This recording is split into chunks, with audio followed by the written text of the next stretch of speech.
Hello Agnimitra madam, হ্যাঁ আপনাকেই বলছি। জানি না এই ভিডিওটা আপনার কাছে পৌঁছাবো নাকি, কারণ আপনি যে কাল ব্যবহারটা করেছেন এই ব্যবহারে আমাকে প্রচুর খারাপ লাগিয়েছে একদম।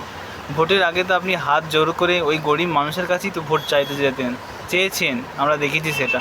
কিন্তু ভোটে জিতে যাবার পর আপনি যে সাধারণ একজন মহিলা যে রাস্তার সামনে দুধ গরম করছিল তার বাচ্চার জন্য, আপনি তার সঙ্গে এমন একটা খারাপ আচরণ করেছে যেটা আমাদের খুব কষ্ট দিয়েছে।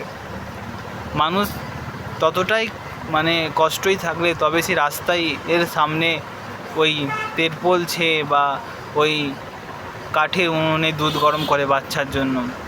আপনি কেন তার এই অবস্থা সেটা না দেখে আপনি তাকে এখান থেকে হাঁটান করে যেভাবে কথাবার্তা বললেন, যেভাবে মানুষের ওপর চড়াও হয়ে পড়লেন, এতে মনে হয় আপনি এটা ঠিক কাজ করেন না।